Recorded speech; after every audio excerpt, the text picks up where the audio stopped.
Amidst the crisp clinking of crystal glasses in our mansion, my wife was adjusting her lover's tie, a cold sneer on her face. She told him not to give those papers to me, saying I only deserved to mop the floors and that my slow brain couldn't possibly handle numbers at their level. A wave of laughter filled the room as they looked at me, treating me like a worthless charity case living off her success. But what she didn't know was that the submissive smile on my face was actually the final seal on her ultimate downfall. The safe I had just opened revealed a truth she never saw coming. The anonymous chairman she had been begging for an investment for the past 10 years, the one person who held the future of her company in his hands, was the exact same foolish husband who was pouring her wine right now. This story starts quietly, but by the end, it will leave you completely stunned. Before we dive in, let me ask you a question, and feel free to leave a comment below. Have you ever stayed silent about something major, just waiting for the absolute perfect moment to speak up? Your perspective might help someone else reading through the comments. Just a quick note, some minor details have been adjusted for the sake of the narrative, but the lesson about truth, patience, and timing remains completely real. I was standing at the marble countertop wearing an apron, having just put down a plate of freshly sliced mango, when my wife walked down the stairs and said the words that would change everything. She looked at me and said that for someone like me, even the air I breathed in this house was free charity. At 58 years old, Celeste Sinclair walked down the curved staircase with her cream-colored silk phone pressed to her ear, never once glancing at the breakfast I had prepared. Her high heels clicked sharply against the Italian tile as she crossed the kitchen, her slender hand reaching past the fruit platter to grab her coffee. Black, no sugar, made exactly the way I had done it for the last 32 years. Without looking at me, she told me not to forget to pick up her dry cleaning. Her phone conversation didn't pause for a single second. She told the person on the line to let the team know that the final drafts had to be locked in by mid-December at the latest, adding that she fully understood the timeline. My name is Lawrence Sinclair.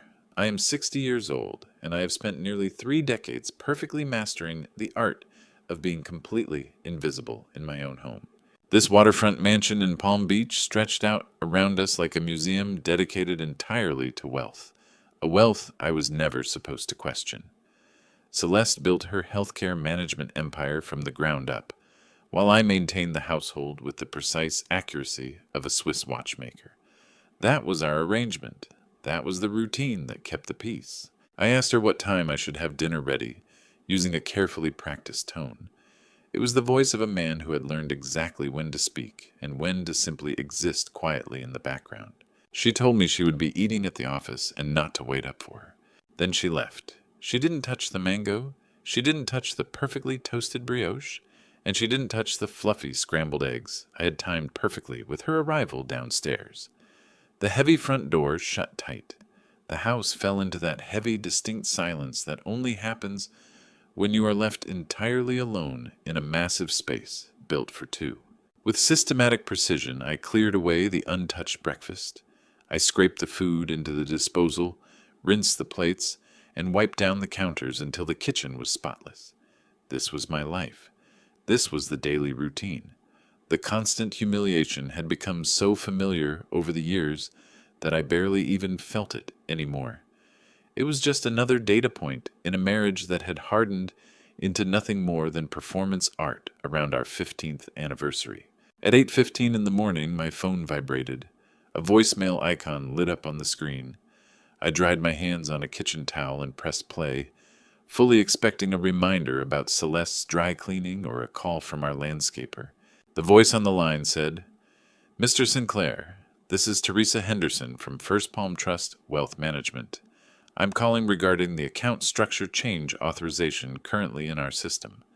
The documentation is entering its final review stage this week, and the processing deadline is set for 10 business days from today. Please confirm receipt of this notification at your earliest convenience. Our direct line is..." I played the message a second time. An account structure change authorization. I had never authorized a single thing. For 32 years, Celeste had handled our finances. The unwritten agreement between us was clear. My role was domestic, supportive, and quiet. I signed whatever papers she put in front of me, nodded along when she explained investment strategies in a tone usually reserved for a child, and managed the household budget she allocated with extreme precision. It was easier that way. It kept the peace. But in more than 30 years, I had never once received a direct call from our wealth management bank about an unauthorized change to our account structure. How long does silence have to last before it turns into a weapon? How long does compliance serve as the perfect disguise? I set the phone down on the counter and stood completely still, listening to the sounds of the house. The grandfather clock ticked away in the hallway. Outside the terrace, the waves from the private beach crashed against the shore. Everything seemed perfectly normal, except for one cold, hard fact. Someone had submitted authorization paperwork using my name, and they had done it completely behind my back. I walked over to the home office. It was technically my space, even though Celeste rarely acknowledged it. The room was much smaller than her massive executive suite in the West Wing, located in a corner where the morning sun barely reached. I unlocked the filing cabinet in the corner. This was the only piece of furniture in the entire house that Celeste never bothered to check, search, or question. Inside were documents that most stay-at-home husbands would never have. There were corporate formation papers, stock certificates, and shareholder agreements.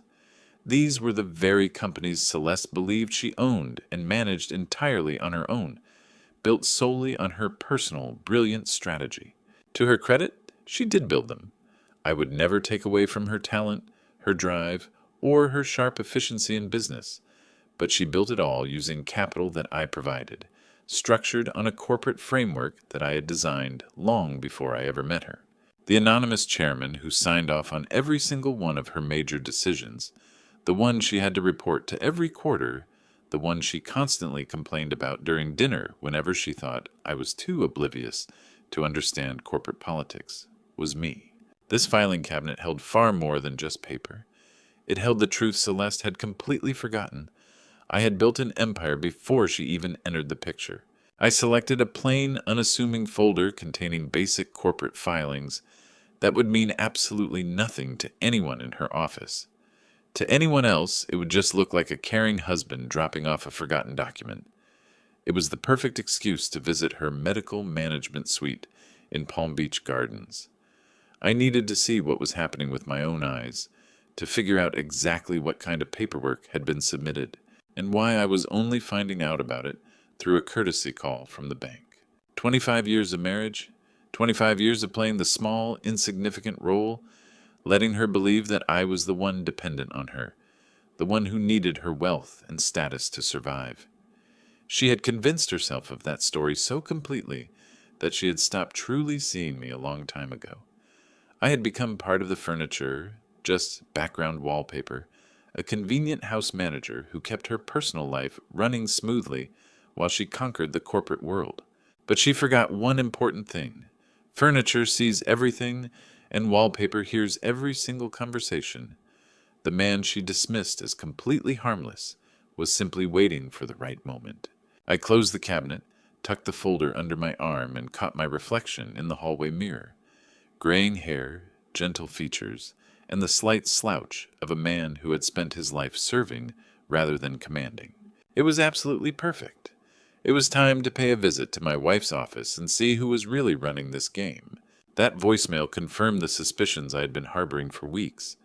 The late-night dinners, the distracted conversations, and the way Celeste's cutting remarks had shifted from casual sarcasm to something much more calculated. Someone was moving pieces around on the board, completely unaware that I owned the entire game. I grabbed my keys and headed out the door. Just a helpful husband delivering a forgotten file. Nothing suspicious at all. When I stepped into Celeste's medical management office holding the manila folder, the receptionist barely even looked up. I stepped right into the role I had spent 25 years perfecting, the forgettable husband. The building rose up in Palm Beach Gardens, a sleek structure of glass and steel that radiated modern efficiency and corporate success. In the past decade, I'd probably set foot in this place less than 3 times. once for a holiday party where I stood quietly by the punch bowl, and occasionally for an emergency when Celeste needed something brought from home. The staff knew me the way you know a piece of office furniture. It's there, but you never really notice it. I gave the young woman at the desk an apologetic smile, telling her I was sorry to interrupt, but that my wife had left these papers at home this morning, and asking if she was free. The receptionist, who looked to be about 25, glanced at the folder with the bored professionalism of someone who handled minor interruptions all day long.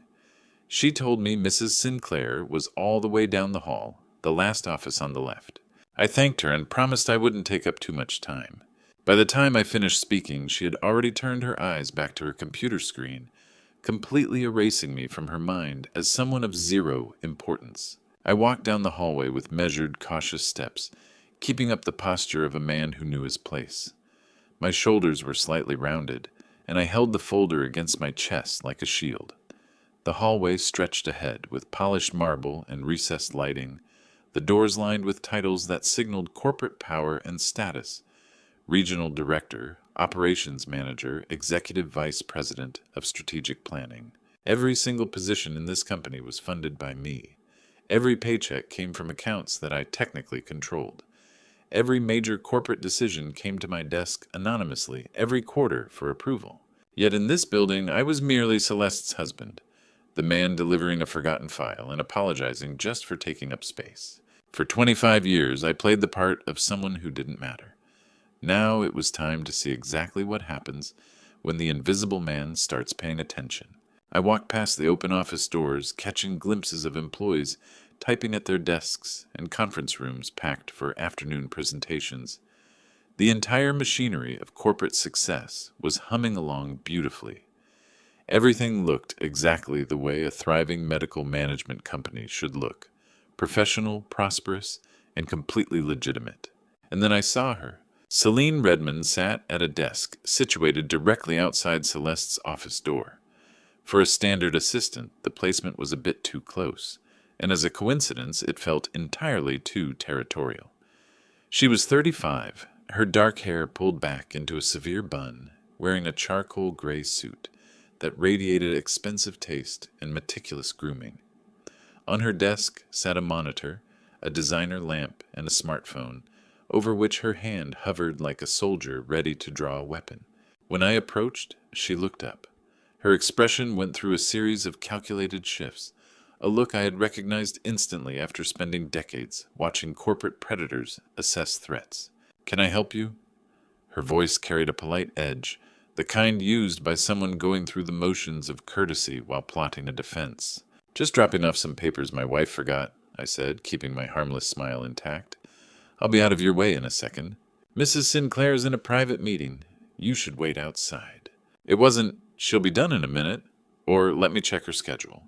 It was a direct command to stop, delivered with an authority that protected territory belonging to her.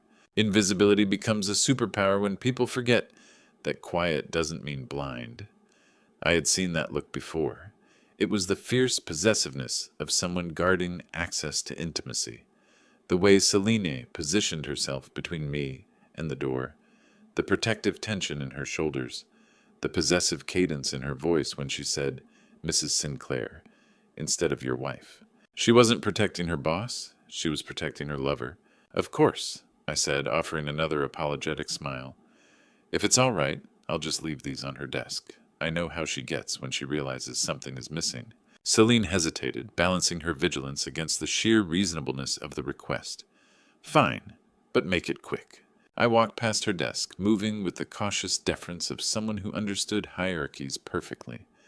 Celeste's office door was slightly ajar, and murmurs drifted past the threshold. I raised my hand to knock, then stopped. Through the side window, where the blinds were tilted just enough to leave a crack, I saw them. Celeste stood facing Celine, their physical proximity crossing every line of a professional relationship. Celine's hand was resting on Celeste's waist with a casual familiarity that only comes from touching that space 1,000 times before. Their foreheads were nearly touching, and Celeste leaned into the contact, a gesture of absolute ease born of habit, comfort, and an arrangement that had been going on much longer than this moment. Not here, Celeste said, her voice carrying through the cracked door. Someone will see.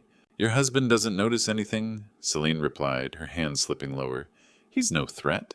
I watched for exactly 15 seconds, long enough to etch every detail into my memory, not long enough for anyone to notice me frozen in the hallway. November 28th, 2:37 p.m. Northwest window of the private office. Celine's hand on Celeste's waist. Intimate proximity. Celeste accepting the contact. Overheard statement, your husband doesn't notice anything. He's no threat. The evidence was recorded. The folder in my hand suddenly felt heavy, not with the weight of the paper, but with the weight of a decision. I turned and walked away without a sound. My footsteps made no noise on the marble floor. My breathing remained controlled, my expression carefully neutral. I passed Selina's desk, where she had already returned to her monitor, satisfied that she had successfully asserted dominance over the harmless husband. I passed the conference rooms, the office doors, and all the machinery of corporate success. As I passed, the receptionist looked up. All set. She's in a meeting, I said, still holding the folder. I'll try her later. Another polite smile, another moment of being completely overlooked. I stepped out into the late autumn afternoon sun, crossing the parking lot toward my car. My pace was steady, like a man with nothing to hide and nowhere urgent to be. Sitting in the car, I remained still for 3 full minutes. No tears, no yelling, not even much emotion, just a cold, familiar strategy crystallizing around the observed facts. I opened the recording app on my phone and spoke 4 words into the quiet cabin. Call Dashiell. My adopted son worked in corporate security and digital forensics. He would know exactly what to look for. More importantly, he knew how to look without leaving a trace. This affair had nothing to do with romance.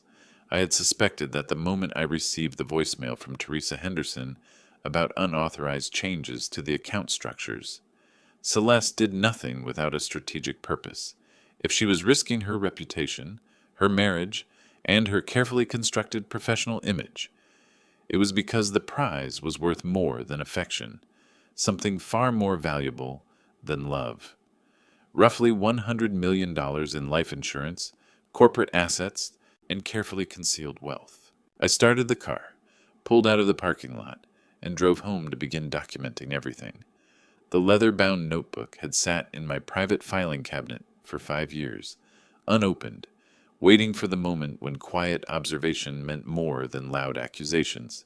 The drive home from Celeste's office was a deliberate study in silence. The radio remained off, my mind sorting the facts into categories, with the same precision I once used to audit corporate compliance violations. November 28th, 2:37 p.m. Physical contact observed. Assistant displaying territorial behavior. Overheard remarks implying I posed no threat. When I entered the villa through the side door, bypassing the kitchen where Celeste would expect me to be preparing dinner, things felt different. I went straight to my private office, the small room in the west wing that she had dismissively labeled my craft area years ago, never once asking what I did inside. The filing cabinet sat quietly in the corner, an unremarkable gray metal indistinguishable from 10,000 other pieces of office furniture. I unlocked it with a key from my personal ring, one Celeste had never shown the slightest interest in, and pulled a genuine leather notebook from the bottom drawer.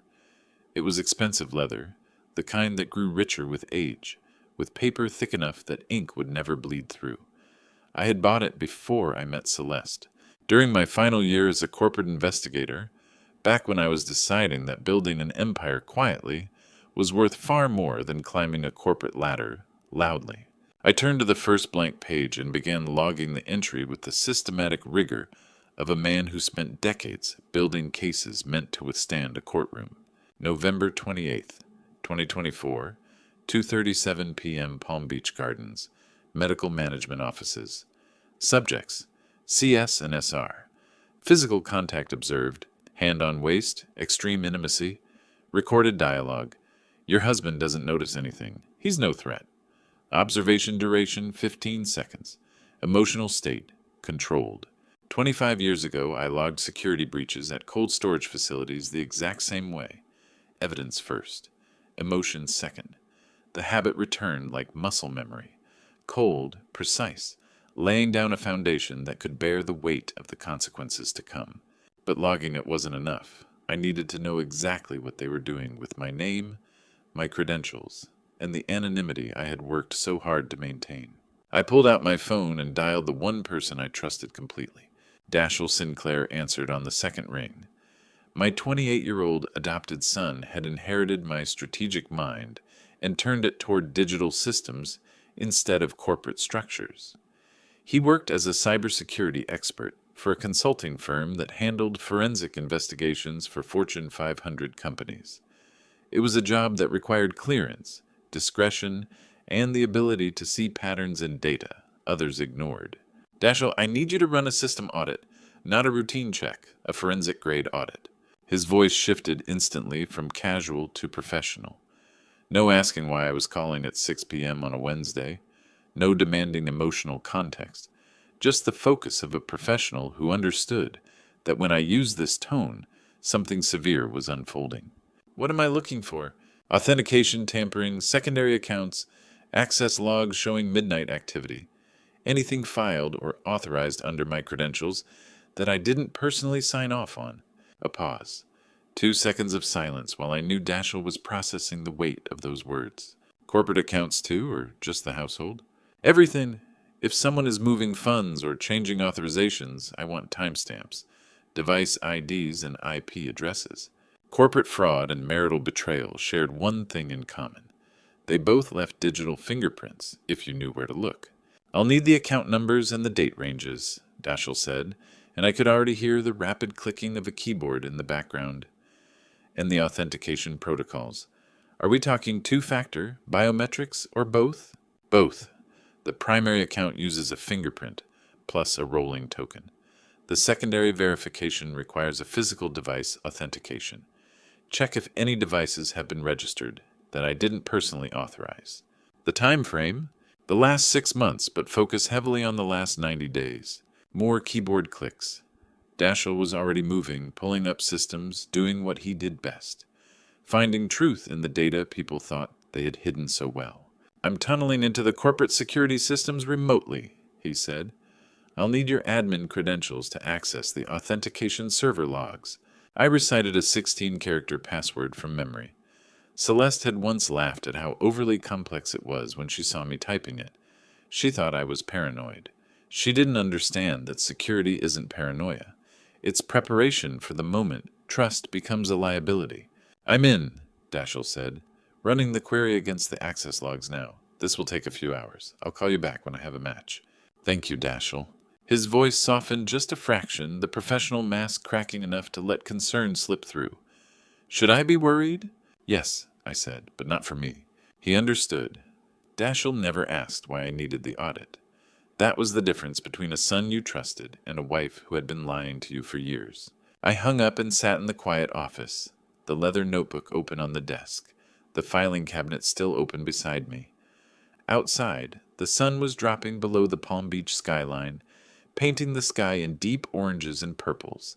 If Celeste were here, she would say it was beautiful. But she wasn't here. She was still at the office, likely still with Celine, likely still planning whatever they had been planning for the last few months. I opened my laptop and began cross-referencing dates. Teresa Henderson's voicemail about account structure changes, the mid-December deadline Celeste had mentioned on the phone this morning, her increasingly frequent late nights over the last 3 months.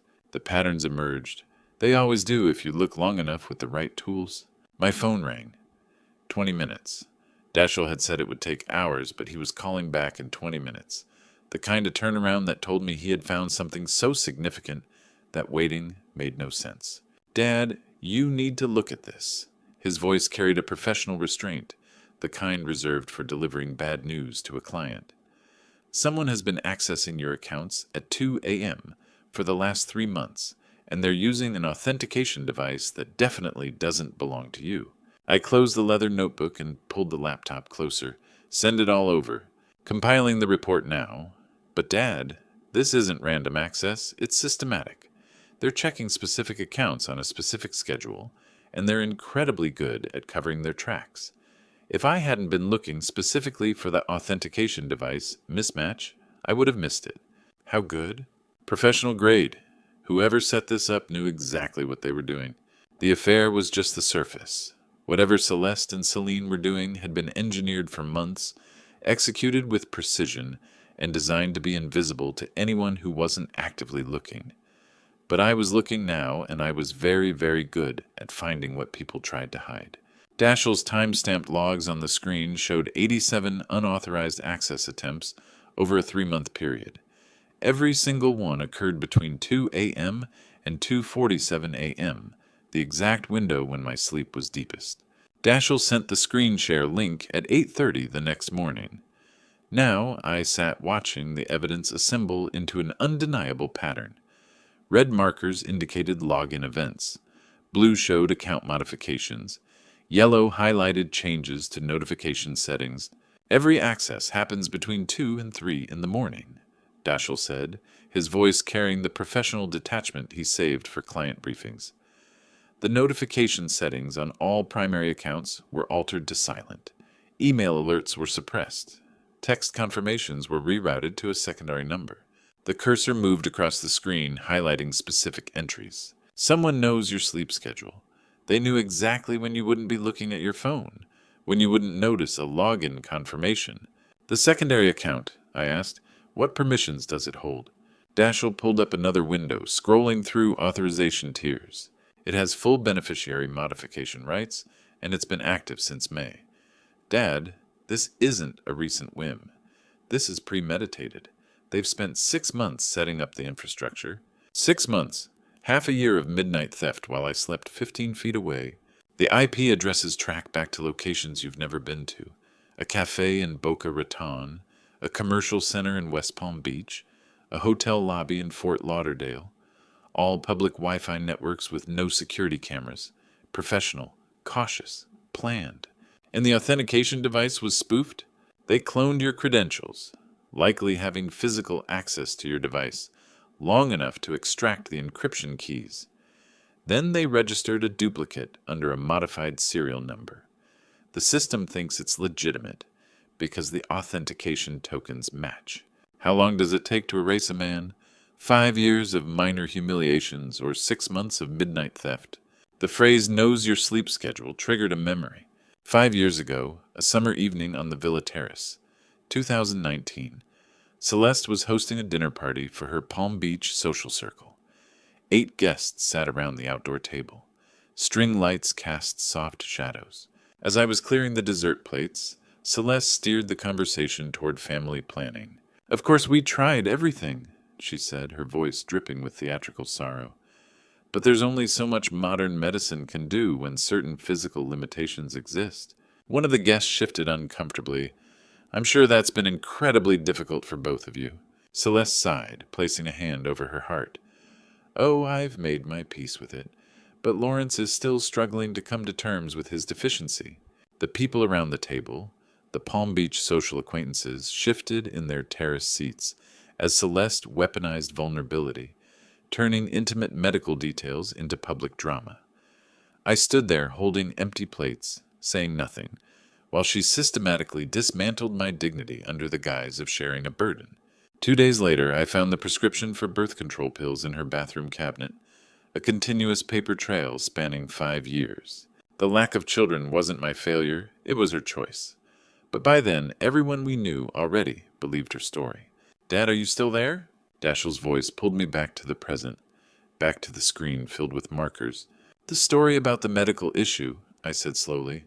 She told everyone it was my fault, but I found the medical records 3 years ago. She had been taking birth control the entire time. Silence. Then Dashiell's voice dropped. Why would she do that?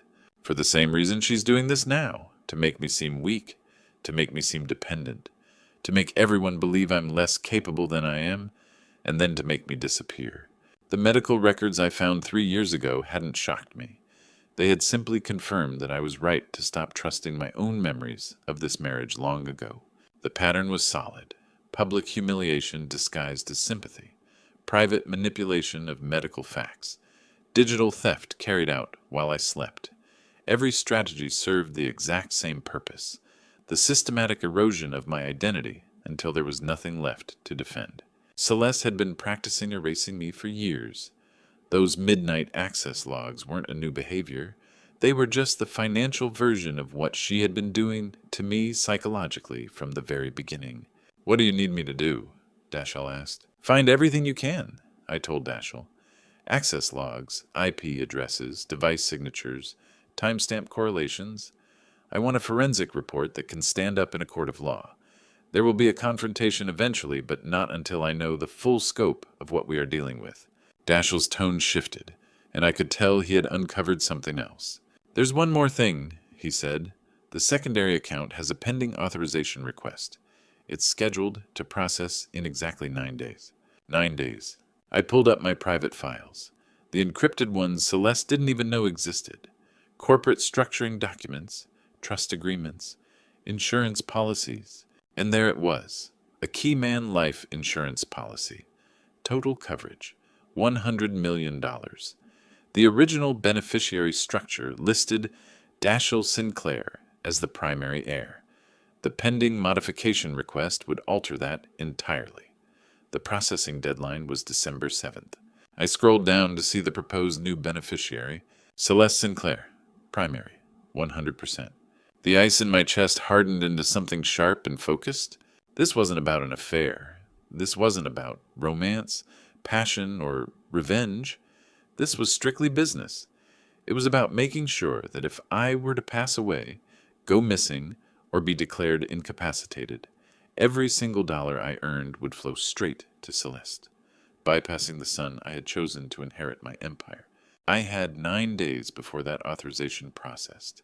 9 days to decide whether to force an immediate confrontation or build an airtight case that would make a confrontation entirely unnecessary. Looking at the evidence filling my screen, the timeline stretching back 6 months, the systematic pattern of digital theft and psychological manipulation, it was clear Celeste thought she was erasing me. She had no idea she had been leaving a paper trail the entire time.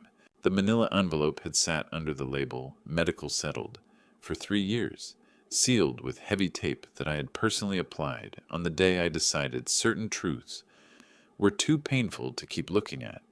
But with 9 days left before Celeste legally positioned herself to inherit everything if something happened to me, I needed to confirm what I had spent a decade denying. I pulled the envelope from my private cabinet, feeling the weight of documents I had filed away just to avoid facing their meaning. The sound of tearing the seal felt incredibly raw.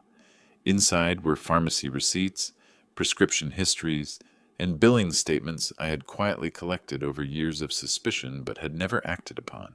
7 years of evidence. From 2015 to 2022, every page documented a reality I had chosen to ignore. The first receipt was dated March 2019. It was a prescription refill for birth control pills for Celeste Sinclair, issued by a Dr. Morrison. His name appeared on a 7-year trail of refills, unwittingly providing the written evidence that would expose her decade-long deception. March 2019 was the exact same month as the dinner party, where she told our friends we had been trying for 2 years. I laid the documents out chronologically across my desk, creating a timeline of methodical betrayal. Every refill told a story. Every date marked a moment when Celeste was publicly performing grief over our childless marriage, while privately maintaining the deception. 2017, 2018, 2019, 2020. Year after year, never missing a single refill. One receipt from a pharmacy in West Palm Beach was dated August 15th, 2020. I pulled up my phone calendar and scrolled back. Just 2 days before that prescription was filled, Celeste had sat across from me at breakfast and said, "We should stop trying and just accept reality." I had believed her. I had nodded with sympathy, agreeing that maybe we weren't meant to be parents, accepting the blame that perhaps my body was simply failing to give her what she deserved. The memory came back with crystal clarity, sitting in a fertility specialist's office 3 years ago, surrounded by modern furniture and abstract art, facing a Dr. Reynolds across a wide desk. He explained with practiced empathy that sometimes, despite every test and treatment, pregnancy just doesn't happen. Celeste had cried right there, real tears running down her face, lamenting that they had run every test and found no medical explanation. Of course they hadn't. He was testing the wrong person, and Celeste had ensured it stayed that way. I had held her hand through every single fake tear, thinking we were sharing a profound grief, while she was simply performing a script written years prior. How many lies can a person maintain simultaneously? The answer is as many as it takes to secure a massive fortune. I pulled another document from the envelope, a pharmacy billing summary from 2016 showing 3 refills. Each one was picked up at a different location across Palm Beach County: Boca Raton, Jupiter, West Palm Beach. She never used the same pharmacy twice in a row, absolutely avoiding any place where I might run into a pharmacist, and always timing it for when I was out of town on business, cross-referencing the prescription dates with my old calendars, which were backed up digitally out of corporate habit.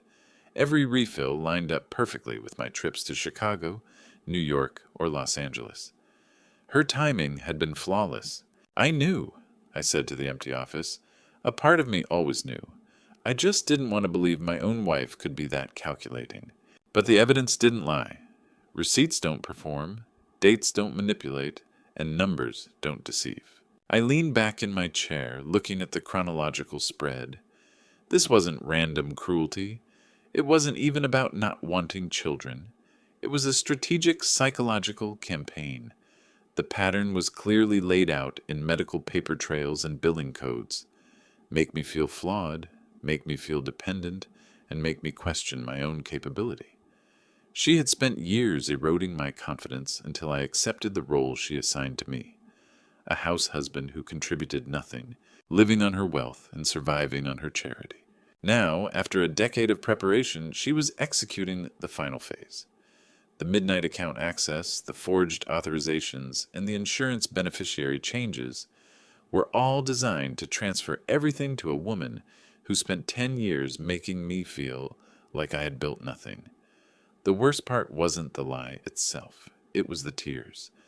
Remembering how she wept in that specialist's office while I held her hand made every drop of that false grief sting. I took out my phone and began photographing every single document, receipt, prescription log, and billing statement, a clinical documentation of a systematic deception.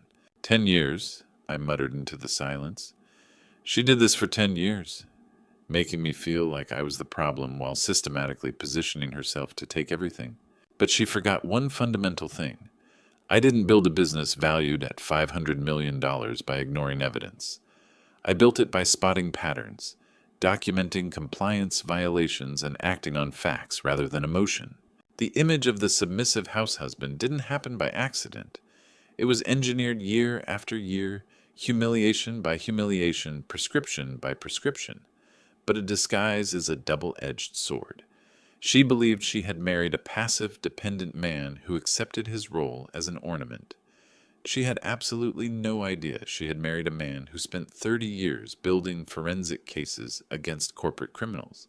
I opened my phone contacts, scrolled past Dashiell's name, and looked for Marcus Holloway, a private investigator and former member of the FBI's Financial Crimes Division. This wasn't the kind of investigator who followed cheating spouses to hotel rooms. He followed money trails to offshore accounts, because whatever Celeste and Selene were planning, it was far larger than an affair and a forged signature. The affair was the camouflage.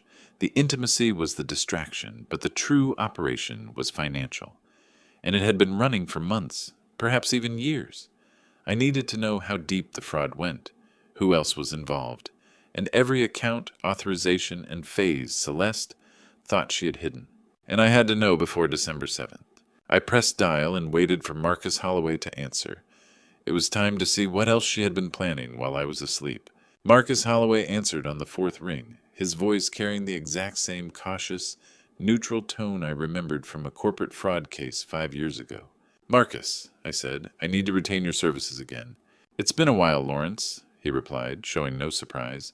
He specialized in asset tracing, not marital infidelity. "What kind of case are we looking at? Financial fraud, potential insurance fraud, or worse? Time constraint is 8 days. There's a beneficiary authorization processing on the 7th. I need to know who they are working with before it goes through." A pause followed by the click of a pen. They? My wife and her assistant. Possibly others. I'm not paying you to take photos of hotel rooms, Marcus. I want asset tracking, bank statements, business meetings, and anyone they are consulting regarding financial structures. Understood, Marcus said, shifting into a professional rhythm. You're building a fraud case, not a custody battle. I'll need account numbers, known associates, and typical routines. For the next 20 minutes, I provided the details. The location of Celeste's office, Celine's vehicle registration, and the insurance policy number Dashiell had discovered in the pending authorization queue. Marcus took notes with the efficiency of a veteran investigator. One more thing, I added. Whatever you find, I want documentation that can withstand scrutiny in a courtroom or a boardroom. Timestamps, witnesses, paper trails. That's the only way I work, he said, pausing briefly. Lawrence, if this is what I think it is, an insurance beneficiary, fraud, with an 18-month window, you're looking at something far beyond a civil dispute. This is felony territory. I know. Good, I'll be in touch. The line went dead. I sat in my office for a long time, looking at the medical evidence still spread across the desk. Then I gathered the papers, carefully photographed every page again as a backup, and filed them away in the locked cabinet. It was time to keep playing the exact role Celeste expected of me. 2 days passed, and I maintained the facade of the house husband perfectly. I prepared meals with the precision she expected, ran errands, and picked up her dry cleaning without being asked. I politely asked about her day and accepted her brief, dismissive answers with the patience of a man who had never learned to demand more. The difference between a jealous spouse and a corporate strategist is simple. The spouse hires someone to catch them in a room, while the strategist hires someone to catch them signing a contract. Celeste was growing more confident. I could see it in the way she moved through the villa, the relaxed manner in which she checked her phone, and the smiles she shared when she thought I wasn't looking. She believed she was winning. On the morning of December 3rd, an encrypted email arrived from Marcus with the subject line, "Financial activity confirmed." I waited until Celeste left for the office before opening it. The report began with a clear timeline. On December 1st, Subject 1 and Subject 2 met at the medical office and left together at 6:30 p.m. On December 2nd, the subjects met at a high-end restaurant on Worth Avenue at 7 p.m. with a third party present. Below were time-stamped, geo-located photographs taken from a distance with a telephoto lens. Celeste and Celine sat at an outdoor table, the white tablecloth reflecting the evening sun against a backdrop of swaying palms. The designer boutiques of Worth Avenue were clearly visible across the street, but they weren't alone. Sitting across from them was a man in his mid-50s, wearing an expensive, impeccably tailored suit that projected substantial backing and professional credibility. Business cards sat on the table between them, and documents were scattered across the white cloth, close enough to be read if one knew what to look for. Marcus's notes identified him immediately. Gerald Carpenter, 56, a senior insurance consultant specializing in high-net-worth life insurance policies and estate planning. I zoomed in on the photograph. Celeste was leaning forward with an intense focus I recognized from her boardroom negotiations, while Celine took notes on a leather clipboard. Carpenter was pointing to a specific clause in what appeared to be a policy document, his finger tracing lines of text I couldn't quite resolve. This wasn't a romantic dinner. It was a business meeting. The next photograph showed them entering a hotel lobby, together at 9:45 p.m. The timestamp in the corner flashed like an accusation, but Marcus's notes clarified the situation. Financial nature, not romantic. Observed departure patterns consistent with professional consultation extending past restaurant closing hours. The hotel footage didn't anger me. The insurance documents on that table made the situation dangerous. I scrolled through the rest of the report, noting a 90-minute discussion and multiple document reviews. Carpenter had pulled out what looked like comparative charts, and Celeste and Celine were reviewing the paperwork with the intensity of people deciding where a massive sum of money would go. Marcus's final note indicated that Carpenter specialized in complex beneficiary structures and asset optimization, recommending an immediate background check. An insurance consultant, I murmured to the empty room. They're not just changing a beneficiary. They're seeking professional help to map out the entire structure. I typed a quick reply to Marcus. Run a background check on Carpenter immediately. Find out if any other consultants are involved. This is larger than anticipated. His response came minutes later. Already on it. Report in 2 hours. I stood up and walked to the window, looking out over the Palm Beach coastline. Somewhere out there, Celeste was sitting in her office, likely celebrating how smoothly her plan was progressing, confident that her harmless house husband suspected nothing.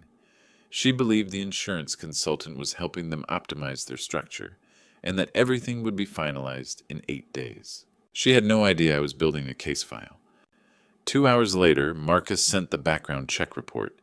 Gerald Carpenter had 28 years of experience in high-net-worth insurance, specializing in complex beneficiary structures and asset optimization, with licenses in Florida, New York, and California. His record appeared clean and his professional credentials were sound. But a detail hidden in the third paragraph caused me to freeze. Carpenter had twice been investigated by the Insurance Regulatory Board for facilitating suspicious policy transfers. In both cases, the insured individual had passed away within 18 months of the beneficiary modification. Both investigations were closed due to insufficient evidence, with no charges filed and no professional penalties issued. The pattern was unmistakable. The insured passed away, the new beneficiary collected the funds, and Carpenter collected his consulting fee. Everyone walked away completely clear except for the person in the ground. I read the paragraph 3 times, committing every word to memory, before replying to Marcus with a brief command, check Celine's background. The insurance policy documents Marcus forwarded ran 127 pages long, but I only needed to read to page 3 to realize my wife wasn't planning a divorce. She was planning a funeral. His email had arrived at 2 p.m. with the subject line, full policy document attached. Review beneficiary modification structure immediately. I opened the file and began reading the details of the Keyman Life Insurance policy, which carried a $100 million face value. It had been established 15 years ago to protect the continuity of the cold storage empire in the event of the death of a major shareholder and director, back when I was actively running the company, and before I decided that accumulating wealth quietly was worth more than a public reputation. Then I scrolled to the proposed modifications. The pending authorization had a processing deadline of December 7th, 2024. The new beneficiary was listed as Coastal Holdings Group, LLC, registered in Delaware. The executive member was Celine Redmond, with Celeste Sinclair listed as a secondary member. I read it twice. Celine wasn't just Celeste's lover or accomplice. She controlled the entity that would receive the payout. Marcus's notes in the margin pointed out that my wife wasn't even the primary beneficiary, as Celine Redmond controlled the entity. Coastal Holdings Group had been formed on May 15th, 2024, the exact same month Dashiell discovered the secondary account access. They had been building this infrastructure for 6 months. 6 months of planning, midnight access, and positioning Celine to take absolute control of the money when the time came. They're not dividing my money, I said to the empty office. They're taking it all and pushing me out completely. But the beneficiary change was just the structure, the paperwork. I pulled up Marcus's background check on Gerald Carpenter and began comparing dates. Case 1 involved a high-net-worth beneficiary modification in June 2018. The insured was a 62-year-old real estate developer whose beneficiary was changed from his wife to a newly formed LLC. He passed away in November 2019 after an accidental fall from a yacht deck while sailing alone. The investigation ruled it an accident, and the insurance payout was $85 million, with Gerald Carpenter listed as the consultant on the modification documents. Case 2 was an estate restructuring with a beneficiary modification in March 2020. The insured was a 58-year-old investment banker whose beneficiary shifted from a children's trust to a business partner's holding company. He passed away in August 2021 from a sudden cardiac event during a routine medical examination. The investigation ruled it a natural death, resulting in a $120 million payout, with Gerald Carpenter listed as the estate planning consultant. An accidental fall in a cardiac event. The insurance companies never contested either case because the paperwork was flawless. I pulled up a calculator and did the math. From June 2018 to November 2019 was 17 months. From March 2020 to August 2021 was also 17 months. It wasn't immediate or fast enough to trigger suspicion, but well within 18 months of the beneficiary modification. Both deaths could be explained as accidental or natural. And now Gerald Carpenter was helping Celeste and Celine set up the exact same structure, the same tight timeline, and the same carefully constructed LLC beneficiary, targeting a 60-year-old man who, according to his wife's public statements, suffered from health issues and emotional vulnerability. "This isn't about leaving me," I said, the words falling heavily into the quiet office. "They're planning to bury me." I stood up, went to the filing cabinet, and pulled out my locked corporate structure files. Celeste had stopped asking about these documents years ago, assuming they were just archived records from my former career. The insurance policy was a disaster, $100 million set to transfer to an entity outside my control upon my passing, but that wasn't the entirety of it. My controlling shares in the cold storage empire were worth over $500 million, protected by shareholder agreements and trust structures I had established decades ago. Celeste sat on the board and managed operations, reporting quarterly to an anonymous chairman. But she didn't control the shares, the voting rights, or the trusts holding the empire together. However, if I were declared incapacitated, compromised, or deceased, those protections could be challenged. The trusts could be dissolved, the shareholder agreements could be restructured under probate law, and whoever controlled my estate, whoever was listed as the beneficiary of the life insurance policy funding those legal battles, would possess the resources to seize everything. "The insurance is $100 million, I noted, sketching the structure on paper. "The controlling shares are $500 million, and liquid assets are another $200 million. They aren't trying to take a piece. They want the entire empire. The midnight account access, the forged signatures, the compromised insurance consultant, and Celine controlling the beneficiary entity all pointed toward an unfortunate incident occurring sometime in the next 18 months. Perhaps a fall, a cardiac event, or something easily explained as the natural decline of a stressed 60-year-old man. I had built a $500 million corporate empire from nothing, and my wife believed I would pass away quietly in an apron, entirely unaware that she was stealing it. But they made a critical error. They forgot that I wasn't actually the harmless house husband they had spent 5 years patronizing. I was the anonymous chairman who signed off on every major decision, the strategist who built the corporate structures they were trying to dismantle, and the investigator who spent 30 years finding fraud in systems designed to hide it. And now I knew exactly what they were planning. I closed the insurance files and opened a secure messaging app I hadn't used in 3 years, drafting a direct message to Desmond Stafford, the internal general counsel for my cold storage empire. He handled all my legal affairs and received quarterly reports from Celeste, completely unaware that he actually reported to me. The message was brief. Urgent meeting required. Prepare a temporary restraining order package and compliance review authorizations. Suspected insurance fraud with potential criminal intent. Tight time frame.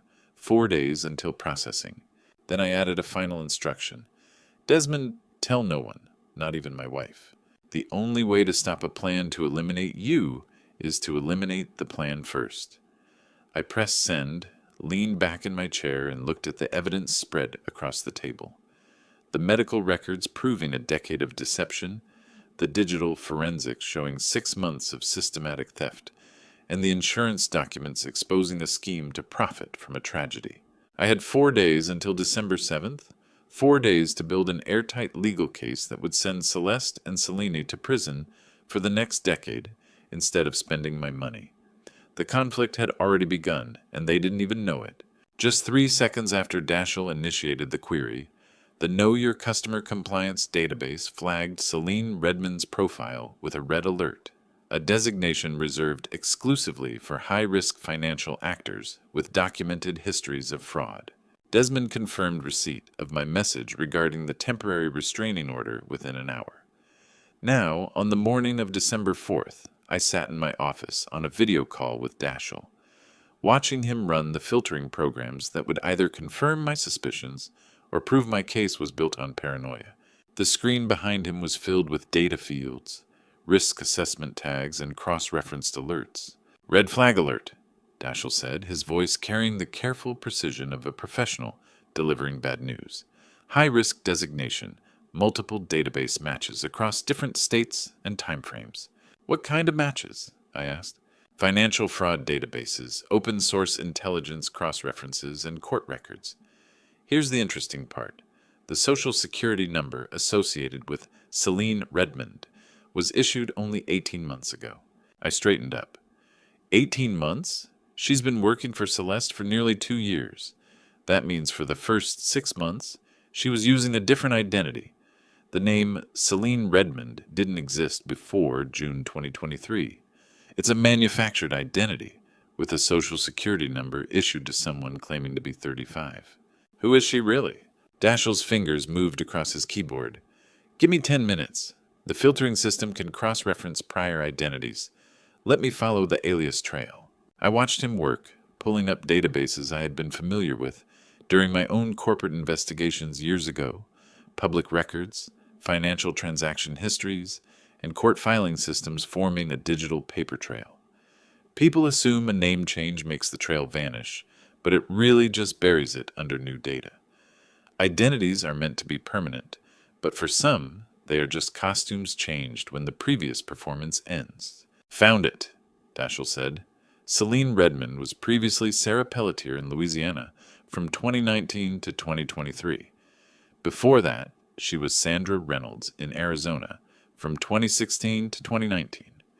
Each identity lasts 2 to 4 years before being abandoned, always coinciding with a relocation and a new job.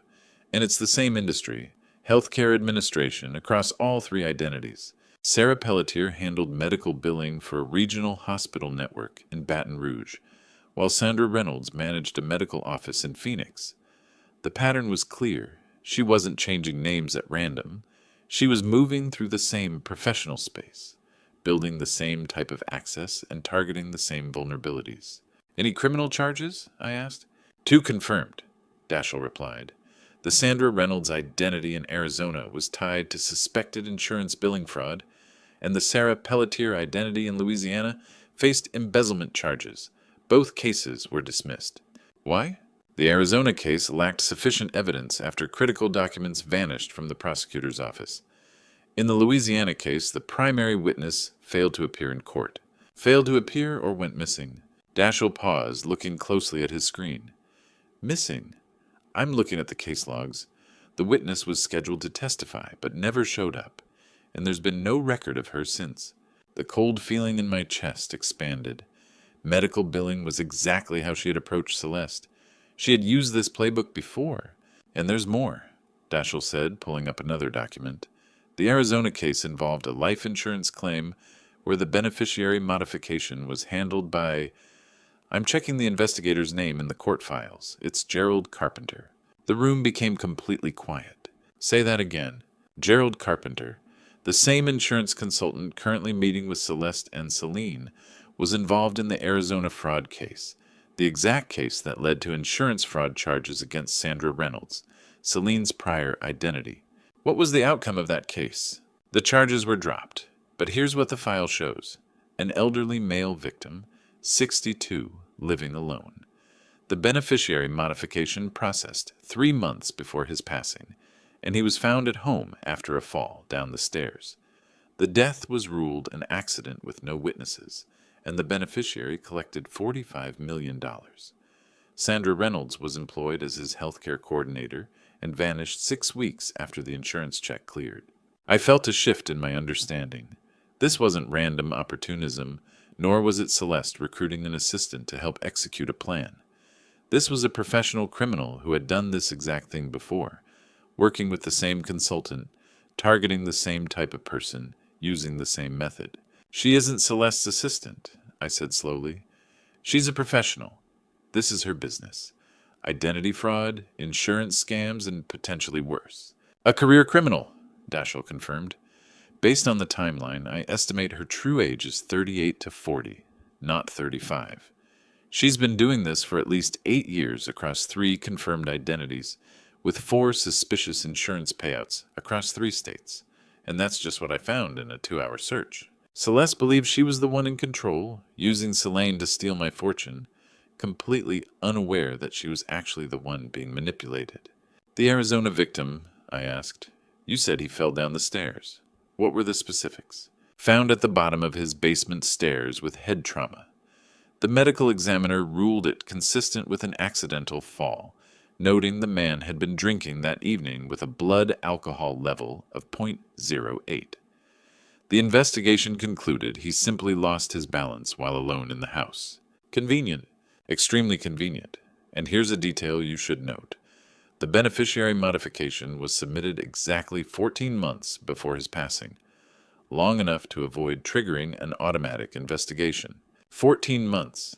Carpenter's other case was 17 months, and the pattern Marcus uncovered was within 18 months. They had a timeline, they had a method, and they had succeeded at least twice before. Now they were applying it to me. Send everything over, I said. The full report, all 3 identities, court records, and case outcomes. I need documentation that will hold up in court. Compiling it now. You'll have it in 20 minutes. Dashiell's face filled the screen, his expression grim. Dad, there's one more thing. In the Louisiana embezzlement case, the witness who went missing before testifying, her name was Victoria Hartman, 54, a medical administrator. She was set to testify that Sarah Pelletier, Celine's Louisiana identity, was systematically billing Medicare for services never rendered and pocketing the difference.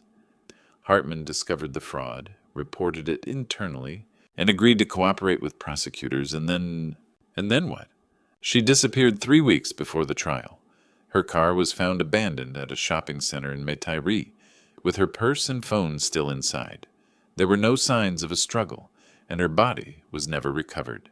The case went cold, and without her testimony, the embezzlement charges were dismissed. I stared at the screen, processing the information. Never recovered, I repeated. Never found. No one has seen her since, and the Louisiana State Police have it classified as a missing person case. Still open, with no leads. The encrypted report arrived in my inbox. I opened it and began reading the details of 3 identities, 8 years of fraud, 4 insurance payouts, and 1 missing witness. Upstairs in our bedroom, Celeste was getting ready for another day at her medical management office, completely unaware that she had brought a serial predator into our lives and our marriage. Celeste's expression hardened, her perfect hostess mask fracturing down the middle like fine porcelain under immense pressure.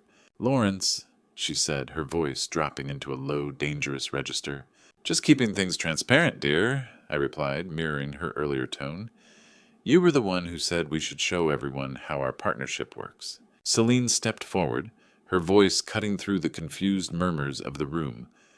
Mrs. Sinclair, perhaps we should discuss this matter privately.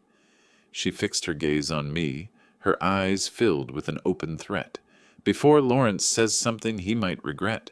I deliberately set my pen down, and in front of 50 witnesses, I delivered the words that would end my marriage. No, Selene, we are going to discuss it right here. For a split second, a series of calculations flickered across Celeste's face. I could see her weighing her options, a dignified retreat, escalating the conflict, or completely tearing me down so that no one would believe a word I said. She chose total destruction. Fine, she said, her voice turning sharp as she adopted her boardroom tone. Let's be completely transparent then. Let's tell everyone the truth about our marriage. She turned to face the guests directly, assuming the role of the powerful executive they all knew. For 30 years, you've lived in my house, spent my money, and enjoyed my success, she said, every word aimed directly at me. And this is how you repay me, with paranoid accusations over simple estate planning. Whispers rippled through the crowd, some showing sympathy while others seemed hesitant.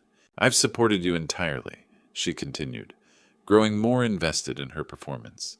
I gave you everything, a beautiful home, financial security, and a position in Palm Beach society. You contributed nothing but household chores, while I was out building an empire. Celine moved to stand beside her in a show of solidarity. And now when I try to formalize our partnership, when I try to give you real ownership of what we've built together, you accuse me of what? Stealing my own assets? She laughed, though it sounded like breaking glass. Nothing out here is free, Lawrence. Everything you have was given to you by me. What you are right now is exactly what I made you. A few guests nodded along. The narrative made sense to them. A powerful woman and her supported husband, ungrateful and paranoid. The combination to the safe in your office? Celeste continued with a dismissive wave. The one you thought was so confidential?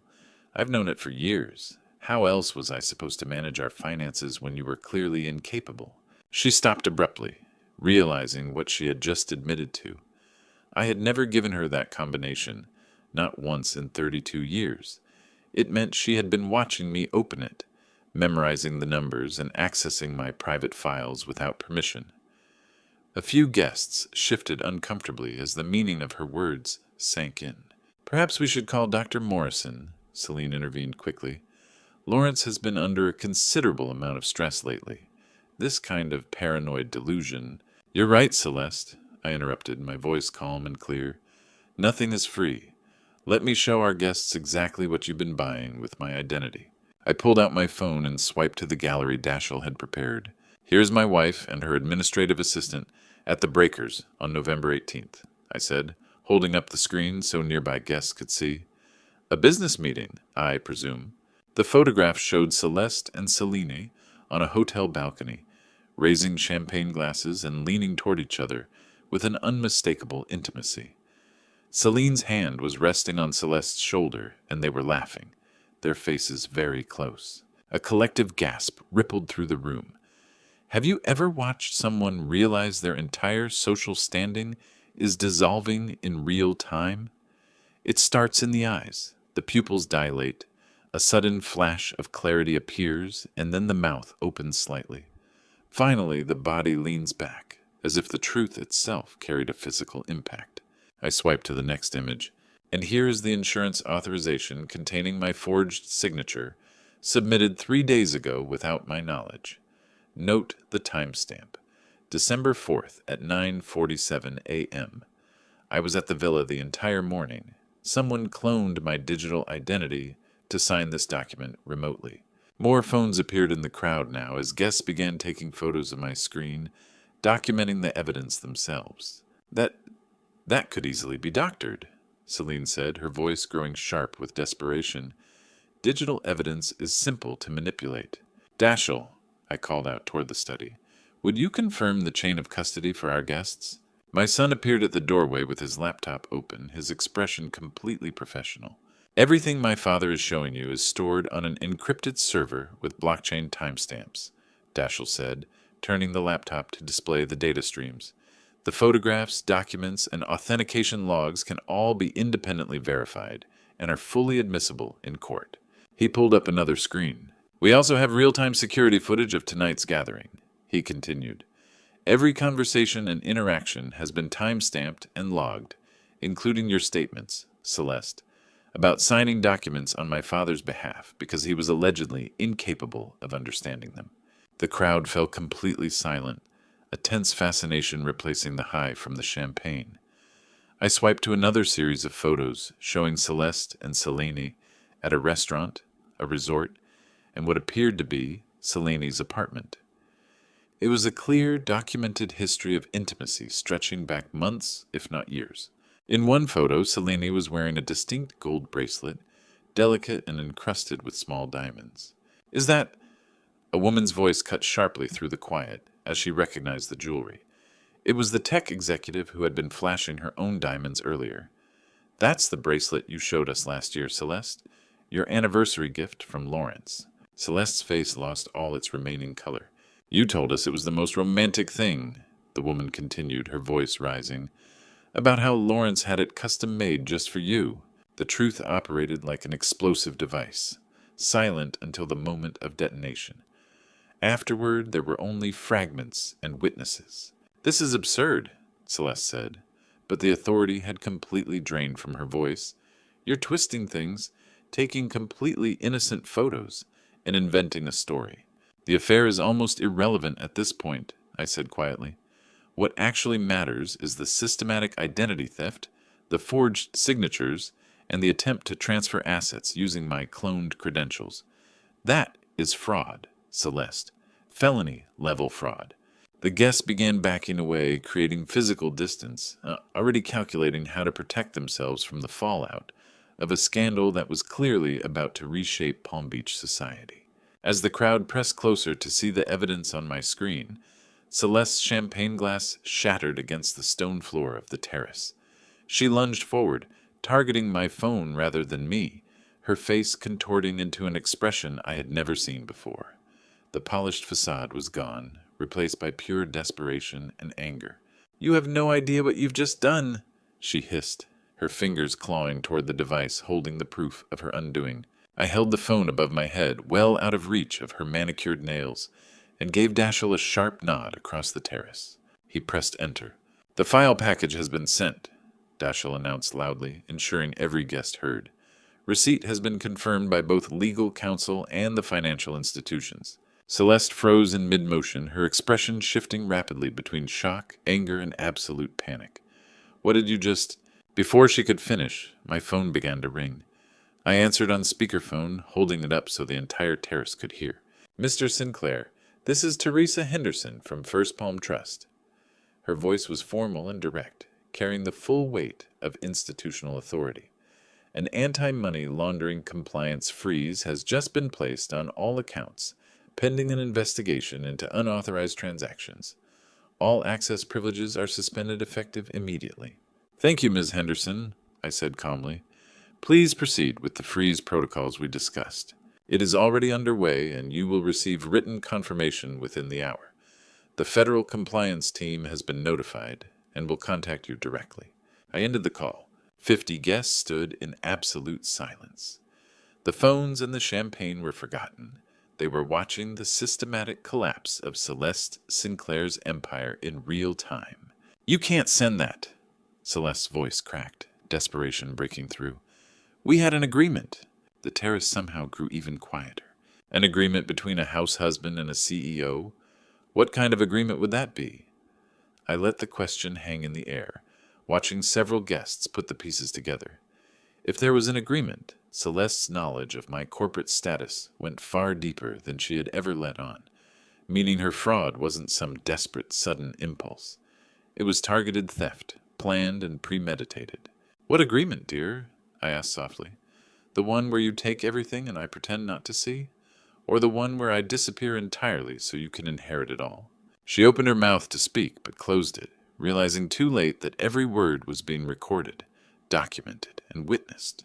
I turned to address the crowd directly. "Let me correct a misunderstanding," I said, my voice carrying clearly across the terrace. "The empire Celeste referred to is one that I built. The corporate holdings she managed are assets that I own. The anonymous chairman she reported to—" I paused, letting them look at me, really look at me for the first time. "You are looking right at him." Gasps and murmurs rippled through the crowd, and phones were raised again, this time recording video instead of taking photos. "That's impossible," Celeste whispered. "You're just a house husband," I finished gently for her. "That was always the point, wasn't it? You never asked why a man with my background would choose to focus on the home. A Stanford MBA, 40 years of corporate strategy experience, and the anonymous controlling shareholder of a $500 million company." I stepped closer to her, lowering my voice but keeping it audible for our captive audience. "You assumed I was weak, and that was your critical error. The moment you stop being invisible is the moment you become invincible. The insurance policy you tried to alter," I continued. "The life insurance meant to protect my assets. The corporate shares you filed paperwork to control for voting rights. Your forged authorizations, my signature, my identity, my legal standing. I pulled up another file on my phone. Every transaction, every forged signature, every unauthorized access, all recorded, time-stamped, and now in the hands of federal investigators. Identity theft, wire fraud, and attempted grand larceny, each one a felony. Celeste's face turned completely pale. Her perfect composure shattered. Celine stepped forward, attempting to salvage the situation. This is coercion. You're manipulating the narrative and manufacturing a false story. A temporary restraining order was filed at 8:30 this morning, I interrupted, stating it simply as a matter of fact. Approved by Judge Patricia Crane at noon. Your authorizations are void. Your access to my accounts is terminated, and your operation has been documented with blockchain verification and sworn affidavits. Desmond Stafford stepped out from the crowd, shedding his friendly guest persona like an old coat. Mr. Sinclair, he said formally, as your attorney of record, I confirm that all filings are complete and logged with the Palm Beach County Court. The emergency injunctions are fully active. Several guests took another step back, realizing they weren't witnessing an anniversary celebration at all, but a meticulously planned legal trap.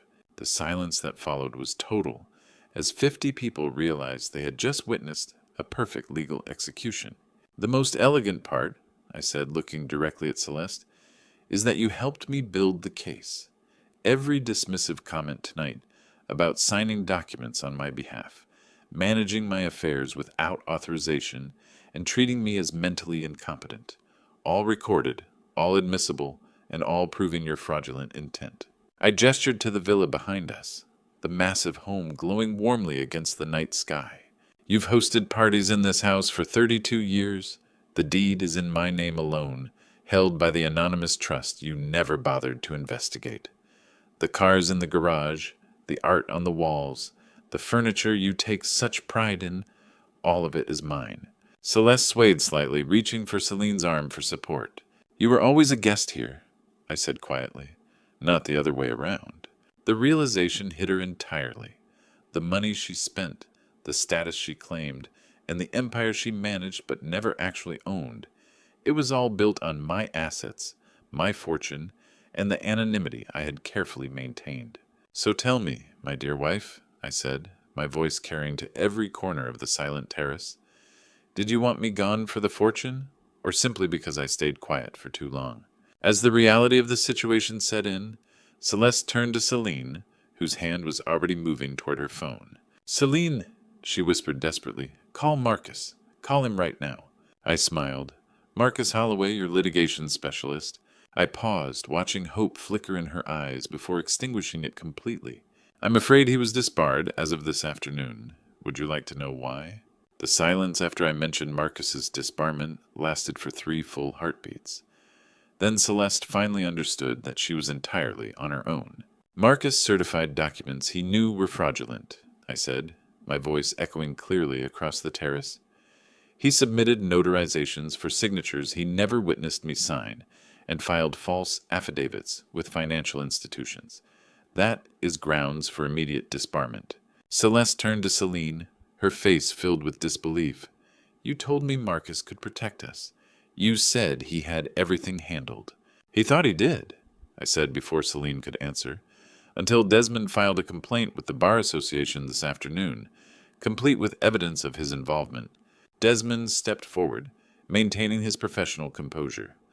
The Bar Association complaint was submitted at 2 p.m., with full documentation. His license was suspended pending investigation at 4 p.m. Mr. Holloway is currently facing criminal charges for conspiracy to commit fraud and professional misconduct. Criminal charges? Celeste's voice cracked. He accepted $250,000, I said, looking directly at her, wired on November 12th from an offshore account you control. It was paid as a legal retainer, specifically for providing professional cover for identity theft and financial fraud. The figure struck the remaining guests heavily, $250,000. This wasn't an impulsive mistake. It was carefully calculated financial manipulation and professionally structured theft. No, that wasn't... I never... Celeste started, but the words caught in her throat. She realized that every denial was just another statement being captured on camera, witnessed by 50 people, and recorded for prosecution. My phone rang again, and I answered on speakerphone. "Mr. Sinclair, this is Teresa Henderson from First Palm Trust." Her voice was formal and conclusive. First Palm Trust has implemented a comprehensive freeze on all accounts associated with the flagged authorizations. Federal banking investigators will be in contact with you within 48 hours. "And the insurance policy beneficiary modification?" I asked. "Void pending investigation. All prior beneficiary designations remain active. Any new changes will require in-person verification with 2 forms of government identification in the presence of legal counsel. Furthermore, any transaction exceeding $50,000 now requires dual authentication and supervisory sign-off." "Thank you, Ms. Henderson. The bank is fully cooperating with all federal and state investigators. You can expect contact from the FBI's Financial Crimes Division this week." The mention of the FBI rippled through the crowd like an electric current. I ended the call and looked at Celeste. Her perfect composure was completely gone. Mascara left dark tracks down her cheeks, and her hands were visibly shaking. Watching an empire collapse was like watching a controlled demolition. It happened in seconds, but you could see the exact moment the structural supports gave way. 32 years, she whispered, her voice choked. "A life I spent 32 years building, and you destroyed it in a single evening." "You destroyed it," I corrected her gently. "I just made sure everyone could see the ruins." Throughout the bank notification, Celine had remained silent, her mind visibly weighing her options in desperation. Then she made her decision. She stepped away from Celeste, moving 3 feet to the side to create a clear physical distance between them.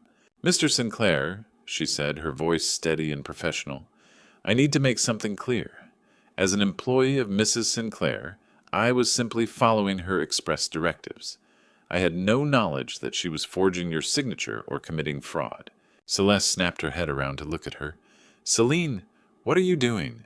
"She informed me these authorizations were legitimate," Celine continued, addressing me directly and ignoring Celeste entirely. "She claimed you had given verbal consent and simply lacked the time to handle the paperwork due to domestic responsibilities." "That's a lie!" Celeste shouted in desperation. "We planned this together. You said—" "I know nothing about any plan," Celine said, her tone entirely devoid of emotion. "I'm an employee who followed what I believed were lawful instructions from my employer." She turned to Desmond. "I am fully prepared to provide complete testimony regarding Mrs. Sinclair's directives and actions," she said. "I assume cooperation will be viewed favorably regarding immunity." Desmond's expression remained unchanged. "That is a matter for the prosecutor's office, but cooperation is generally noted as a favorable factor. It is a profound thing to watch someone realize their partner was never actually on their side." Celeste stared at Selena with pure devastation, not just because of the betrayal, but because she suddenly understood that everything between them had been tactical, strategic, and entirely about self-preservation. "You're lying," Celeste said, her voice dropping to a small, pleading whisper. "Celine, tell them the truth. Tell them we were in this together. Tell them, together." Celine let out a cold laugh. "Mrs. Sinclair, I think the stress is confusing your perspective. Our relationship was strictly professional. Any personal friendship you imagined was entirely one-sided." She reached into her handbag, pulled out a manila folder, and handed it to Desmond with practiced efficiency. "Records of Mrs. Sinclair's explicit directives via email," Celine said smoothly, "dating back 6 months. Additionally, there are audio recordings of conversations where she outlines the authorization process and instructs me to facilitate the document signatures." The folder changed hands. Celeste went pale. "You recorded me." "I log all business conversations with supervisors," Celine replied easily. "Standard professional practice to protect myself from liability. Given the current circumstances, I'm glad I did." She had been documenting everything for months, building her own exit strategy while Celeste believed they were constructing a future together. It was the ultimate betrayal, wrapped in professional self-preservation jargon. "You said you loved me," Celeste whispered. "I said what you needed to hear," Celine corrected. You were my employer and my ticket to financial security, nothing more. As Celine handed her evidence folder to Desmond, Celeste lunged at her, not out of violence, but pure desperation, grabbing her arm tightly. You can't, Celeste whispered, tears falling freely now. Celine, please, I love you. Celine looked at her with complete indifference, easily removing her arm from Celeste's grip before delivering the final blow. Love doesn't pay the legal retainers, dear. The next morning, the first thing Celeste did was try to use her credit card at a cafe, and the word declined was louder than the espresso machine. I knew because Dashiell's monitoring team was still tracking her movements for the investigation. She had left the villa at dawn, sleeping somewhere else, perhaps a hotel or Celine's apartment, until she realized that door was permanently closed. She returned to the villa at 8:47 a.m., looking exhausted and still wearing yesterday's clothes. My cards aren't working, she said when she found me in the study. Her voice was frantic with a mix of desperation and disbelief. My email is locked. The office security wouldn't let me in. What did you do? I removed the fraud risk from the corporate systems, I said calmly, without looking up from the documents Desmond had delivered this morning. Standard security protocol when internal theft is discovered. You can't just... She stopped, breathing heavily. That company is something I built with you. You managed a company that belongs to me, I corrected the tense. As of 7 a.m., the board voted unanimously to terminate your employment. She pulled out her phone, her thumb tapping the screen sharply. Email access denied. Corporate portal locked. Company credit cards canceled. Then she tried something else. Her personal banking app, the one connected to what she believed was her own money, the independent fortune she had accumulated over 30 years outside the company. The balance read 0. That's my money, she whispered. That was corporate compensation, I said, funded through corporate accounts. When those accounts were frozen pending the fraud investigation, all derivative transactions were suspended as well. She looked up at me, and I saw the exact moment she finally understood. Even her supposedly independent wealth had never truly belonged to her. It was entirely connected to the empire I owned, the companies I controlled, and the anonymous chairmanship she had never bothered to investigate. She had built her life on my foundation, never realizing she was standing on shifting sand. This is insane, her voice rose. You're overreacting. Yes, I made mistakes, but we can handle this privately. I'll return everything. We'll restructure the accounts properly. No one needs to know. 50 people already know, I interrupted, along with the banks, federal investigators, the Bar Association, and the corporate board. This is no longer a secret, Celeste. This is a documented crime. She shifted strategies, her expression softening as she tried to appear vulnerable. 32 years, she said, stepping closer. We've been married for 32 years. That has to count for something. You can't just throw away everything we built over a misunderstanding. A $100 million misunderstanding, I said, plus identity theft, wire fraud, and conspiracy. Those aren't misunderstandings. Those are felonies. The moment a person realizes they have absolutely nothing left is completely silent. She stood there, her mouth slightly open, unable to find words as the severity of her situation became clear. Then the anger surfaced. I will ruin you, she hissed. I will tell everyone exactly who you are. I'll expose the chairman identity. I'll ensure every business partner, every investor, and every media outlet knows you've been hiding behind anonymity for decades. You'll lose everything, too. I looked at her with something close to pity. The 50 witnesses last night already know, I said. It's not a secret anymore, it's just a fact. Threatening to expose information that is already public just makes you look desperate. The study door opened, and Desmond walked in holding a leather briefcase, his expression professionally neutral. Mrs. Sinclair, he said formally, any further threats constitute witness intimidation. I am recording this conversation, and any additional attempts at coercion will be included in the criminal referral documents. Celeste's face went pale. Desmond opened his briefcase and spread the documents across the mahogany desk. Civil lawsuits filed this morning in Palm Beach County Court, he said, pointing to the first document. We are seeking full restitution and damages for the attempted theft of $100 million in assets, plus punitive damages for fraud and breach of fiduciary duty. He moved to the next document. Criminal referral documents submitted to the federal prosecutor for wire fraud, identity theft, and conspiracy to commit grand larceny. The FBI's Financial Crimes Division has confirmed an active investigation. Terrence followed him into the room, holding his own financial forensics folder. The corporate board voted unanimously to terminate Mrs. Sinclair's position and revoke all corporate access, Terrence said, effective immediately. Furthermore, we have frozen her compensation pending an investigation into compliance violations. Compliance violations? Celeste's voice was hollow. Your compensation over the last decade, Terrence said, opening the folder. We've uncovered systematically inflated salaries, manufactured expense reports, and unauthorized bonuses. The total misappropriation is roughly $3.2 million. The figure hung in the air like smoke. She hadn't just tried to steal the insurance policy. She had been stealing steadily and quietly for years. The legal process operates like a glacier. Once it begins to move, it is unstoppable, crushing everything in its path. What happens now? Celeste asked, her voice barely audible. Desmond laid out the final documents, a timeline of legal proceedings, anticipated court dates, and potential criminal penalties. Wire fraud carried 5 to 15 years. Identity theft was 2 to 10 years, with consecutive sentences likely. The civil judgments would leave her entirely bankrupt, her professional reputation permanently destroyed. I signed each document methodically while Celeste watched. The civil complaints, the criminal referrals, and the corporate termination papers. Each signature made it more real, more inevitable, and more institutional. As Desmond packed away the signed documents, Celeste looked at me with an expression of absolute clarity, the desperate calculation of someone out of options. You're going to put me in prison, aren't you? She asked quietly. I paused, setting my pen down, and shook my head.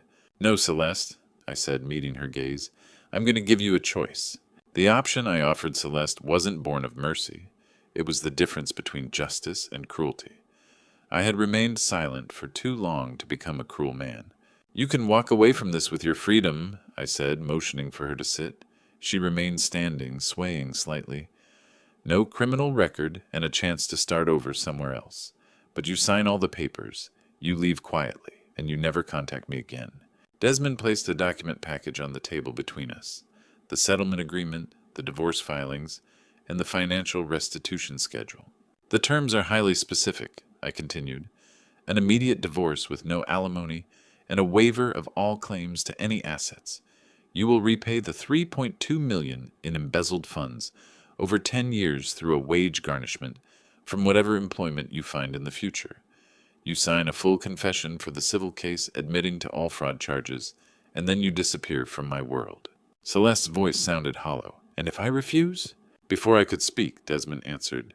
The federal prosecutors are waiting for Mr. Sinclair's decision, he said calmly. Interstate wire fraud carries up to 20 years. Identity theft adds another 15. Conspiracy to commit grand larceny is 5 to 25. Those sentences can run consecutively. The numbers fell on her like snow, piling up until the weight became unbearable. You have 48 hours to decide, I said. Sign the settlement, or I authorize the criminal prosecution. There is no third option. The restitution, Celeste said, her voice raspy. Where does it go? To the employees whose pension funds you manipulated over the years, I said, looking directly at her face. Terrence tracked the funds. You didn't just inflate your salary. You systematically diverted matching pension funds meant for 300 workers. This restitution pays them back. She had stolen from the very people who trusted her, those who believed their retirements were secure, assuming she was protecting their interests. She closed her eyes. 48 hours, I repeated. She left without another word. I listened to her footsteps fade down the marble hallway. Desmond gathered the unsigned documents, his expression thoughtful. You have every legal and moral right to pursue the maximum criminal penalties, he said. Why show restraint? I walked to the window, looking down at the villa terrace where 50 witnesses had watched my marriage end 2 nights ago. Because those 300 employees don't deserve to read about their company being involved in a fraudulent scandal in the newspapers. I said, because I spent 32 years building this asset, and I won't let her destroy it on her way out. True justice doesn't require a public spectacle to be real. When did we decide that justice has to carry a trace of cruelty to matter? The truth is documented, I continued. The assets are protected, and the victims will be made whole. Sending her to prison for 20 years adds nothing except a sense of personal satisfaction, and I've never been interested in that kind of validation. Desmond remained silent for a long moment. In your position, you are showing more nobility than most, he said finally. I'm just tired of being invisible for the wrong reasons, I replied. I stayed quiet to protect what I built. Now I'm choosing not to destroy for the exact same reason. Late that afternoon, Deschelles found me on the villa terrace. I was watching the sunset paint the Atlantic in shades of amber and rose. He sat in the chair next to me, holding 2 glasses of scotch, and handed one over without a word. We sat in that comfortable silence for a few minutes, father and son watching the day draw to a close. You could have completely undone her, Dashiell said finally. Made it a national scandal, a federal trial, a media circus, total destruction. Why didn't you? I swirled the scotch in my glass, considering the question. Because I didn't spend 30 years building a life just to waste it on revenge, I said. The truth is enough. The truth is always enough. Even if it keeps her out of prison, she isn't free, I said softly. She will spend 10 years paying back the stolen funds, living with the knowledge that everyone who mattered knows exactly what she did. Her career is over, her reputation is gone, and her partner betrayed her. She will have to live with all of that while I move forward. Revenge is a fire that burns down everything, scorching even the hand that holds the match. Truth is a light that simply illuminates what was already there.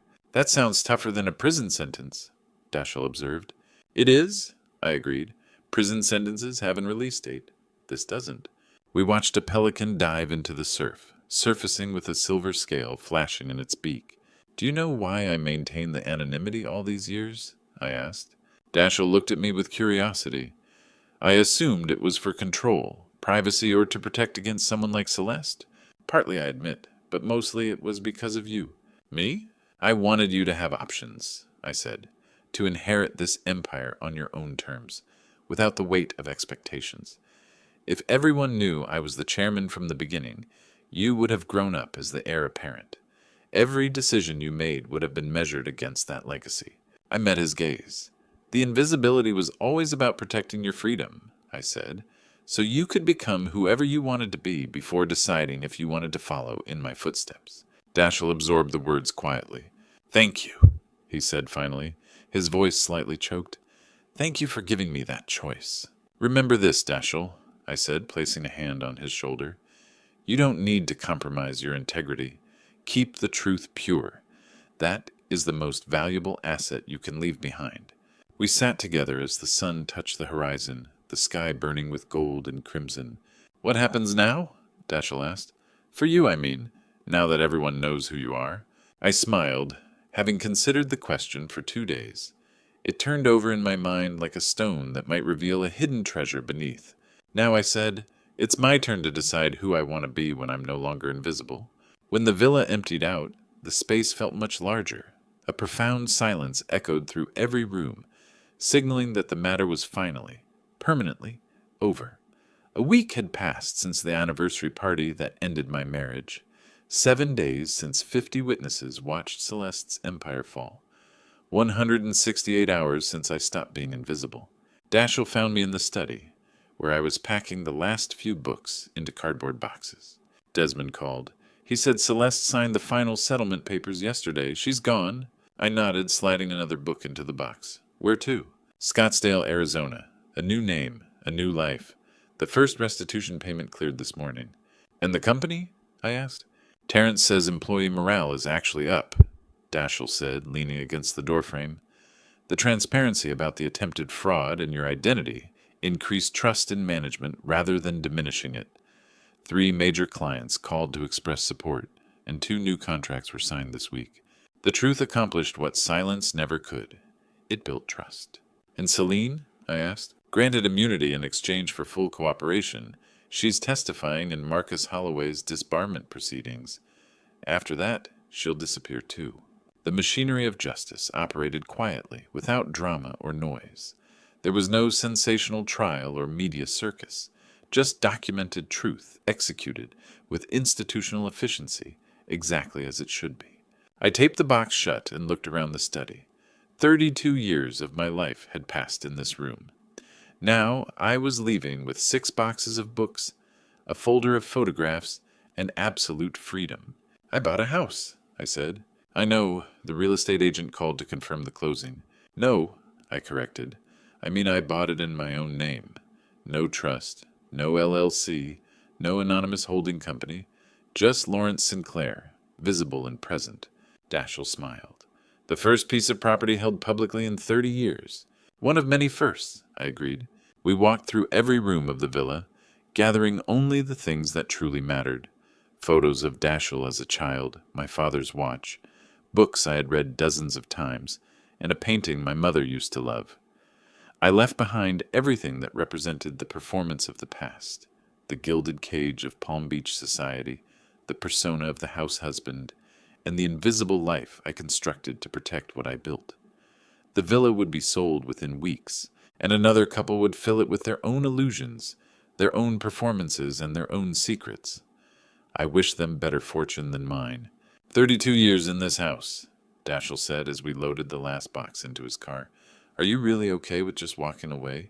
I looked back at the villa, the white stucco exterior, the Spanish tile roof, the manicured grounds, and the $30 million ocean view. I'm not walking away from anything, I said. I'm walking towards something. There's a difference. Freedom isn't simply the absence of chains. It's leaving behind the person who convinced you to wear them willingly. What's next for you? Dashiell asked. I climbed into the passenger seat, watching the villa grow smaller as we drove away. The truth is, I don't entirely know, I admitted. But I know what I've had enough of. Hiding who I am just to make others comfortable, pretending to handle domestic chores while quietly managing an empire, and staying invisible to protect myself from people who never should have been close to me in the first place. We drove in comfortable silence for a few miles as the Palm Beach estates gave way to the highway, the ocean fading behind us. I've scheduled my first public board meeting as chairman in 2 weeks, I said. No more anonymous votes or hidden proxies. Just me, visible and accountable. How does that feel? Dashiell asked. A bit intimidating, I admitted, but liberating at the same time. It's both. In the rearview mirror, the villa disappeared behind the palms in the ocean mist, and I felt nothing but relief. I want you to be there, I continued. At the board meeting as my successor in training, if you're interested. Dashiell looked at me in surprise. You're handing the company over to me? Eventually. When you're ready, and when you decide it's what you want. Not because I built it, but because you want to build it further. That's the choice I've been trying to protect for you all these years. He absorbed the thought in silence. I'd like that, he said finally. Working with you, learning from you, and building something together instead of separately. Then that's what we'll do, I said, out in the open where people can see us. We merged onto Interstate 95, heading north along the highway stretching toward a future neither of us had fully imagined yet. No regrets about how it ended? Dashiell asked. About Celeste, the scandal, or everything coming to light? I looked out at the passing Florida landscape, considering the question carefully. None, I said. Nothing is free, especially betrayal, and the cost always comes due eventually. The words felt true, conclusive, and complete. She paid her price, Dashiell noted, and I earned back what is mine, I said. My freedom. No more invisibility. A chance to stop performing and start truly living. We drove for another hour in comfortable silence, each lost in thought about what lay ahead. As we crossed the state line into Georgia, Dashiell asked the question I had been expecting. Are you afraid? He asked. After all these years, finally being exposed to the world, letting people know exactly who you are. I thought about it seriously, turning the question over in my mind like a stone under the sunlight. Not at all, I said, meaning it completely. I spent 32 years being invisible to everyone but myself. I knew who I was, I knew what I built, and I knew my own worth. I looked at my son and saw the understanding in his eyes. Now, I said, the world can finally see what I always knew was there. As for you listening to my story, remember that silence isn't always golden. I spent 32 years remaining invisible to protect what I built, while the person I trusted attempted to steal it. Don't make that mistake. Don't confuse silence with strength. I once thought staying hidden was strategic, but all I really did was give someone the perfect opportunity to betray me without consequences. That is what I learned, and I pray you never have to learn it at such a heavy cost. Delayed justice carries a price. Every day I stayed silent, I paid for it with peace and trust. I believe this journey taught me that truth isn't just about being right, it's about being free. A clean truth spoken with dignity carries far more power than revenge. You don't need to destroy someone to stop them from destroying you. You just need to stop being invisible. If this story resonated with you, please leave a comment. Have you ever had to choose between revenge and justice, or between a public exposure and handling things quietly? If you know someone who needs to hear this message about truth and timing, please share it with them. And if you appreciate stories about maintaining dignity through difficult times, consider subscribing. Thank you for staying until the end. Your time is valuable. Please note that while this story contains fictional elements for narrative effect, the lesson about choosing truth over silence is profoundly real and deep.